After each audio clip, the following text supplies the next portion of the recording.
Our world is changing in many ways, and one of the things which is going to have a huge impact on our future is artificial intelligence, AI, bringing another industrial revolution.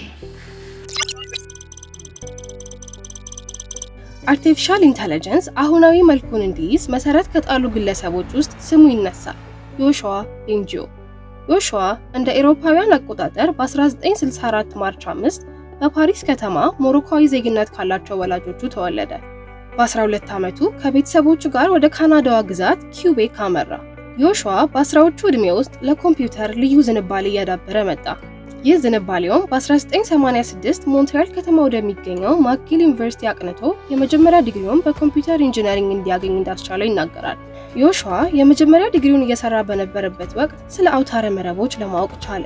ማሽኖች የሰው ልጅ የመማር ክህሎትን እንዲያዳብሩ ያስቻሉት አውታረ መረብና ኤአይ ከ1970ዎቹ በኋላ እድገታቸው ተቀዛቅዞ ነበር። ይሁንና ከልጅነቱ ጀምሮ ሳይንሳዊ ልቦለድ ዘውግ ያላቸውን መጽሐፍቶችን የሚያዘወትረው ዮሹዋ የማስተርስ እና የዶክትሬት ዲግሪውን በዚሁ ቴክኖሎጂ ዙሪያ በኮምፒውተር ሳይንስ ትምህርት አጠናቀቀ። ዮሹዋ በመቀጠልም የምርምር ስራዎቹን ወደ ስራ አስገባ። ከአማካሪዎቹ ጄፍሪ ሂንተን እና ያን ልኩን ጋር በመሆን አውታረ መረብን በመጠቀም የዲፕ ለርኒንግ ቴክኖሎጂን ከጅማሬው ከ63 ዓመታት በኋላ በ2006 ተግባራዊ ለማድረግ ቻለ። ይህም ዛሬ ላይ በየስልኮቻችን ያሉ የድምፅ አጋዦች ወይም ቮይስ አሲስታንትስ፣ የፊት ልየታ ቴክኖሎጂን፣ በአጠቃላይም ኤአይ እውን እንዲሆን የራሱን አሻራ ያሳረፈ ነው። በሞንትሪያል ዩኒቨርሲቲ የሙሉ ፕሮፌሰርነት ማዕረግን ያገኘው ዮሹዋ በኮምፒውተር ሳይንሱ ዓለም እንደ ኖቤል የሚታየውን የቱሪንግ ሽልማትን በ2018 ተሸልሟል።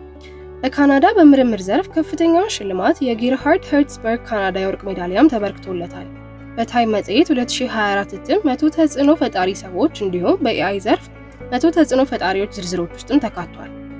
ዮሹዋ የሞንትሪያል የስልተ ቀመር ትምህርት ኢንስቲትዩትን ወይም ሚላን በመመስረት ሊቅ የሆኑ ተመራማሪዎችን በማብቃት ሞንትሪያል የዲፕ ለርኒንግ ማዕከል ሆና የዓለም አይን ማረፊያ እንድትሆን አስችሏል። በዚህም ጉግል፣ ፌስቡክ፣ ማይክሮሶፍት እንዲሁም ሳምሰንግ ወኪሎቻቸውን ከተማዋ ላይ እንዲመሰርቱ እድል ከፍቷል። ዮሹዋ ቤንጂዮ ለኤአይ ያበረከተው አስተዋጽኦ በዚህ አላበቃም። የኤአይ ስነ ምግባራዊ ትግበራ ጽንሰ ሐሳብ ዋና አቀንቃኝ ነው። የሞንትሪያል የኤአይ ስነ ምግባራዊ እድገት አዋጅ የማጸደቅ ሂደትን ጨምሮ በተለያዩ የዓለም ክፍሎች ላይ በሚደረጉ ኮንፈረንሶችና የኤአይ ፖሊሲ ውይይቶች ላይ ንቁ ተሳትፎን ያደርጋል። ዮሹዋ ቤንጂዮ ለኤአይ እውን መሆን ፈርቀዳጅ ከሆኑ ተመራማሪዎች ተርታ ያስመደቡት በርካታ ስራዎቹ ከ2024 በፊዚክስ ዘርፍ የኖቤል ተሸላሚው ጄፍሪ ሂንተን እና ያን ልኩንጎን የኤአይ አባት ወይም ጋድፋዘር ኦፍ ኤአይ የሚለውን ስያሜ ለማግኘት በቅተዋል።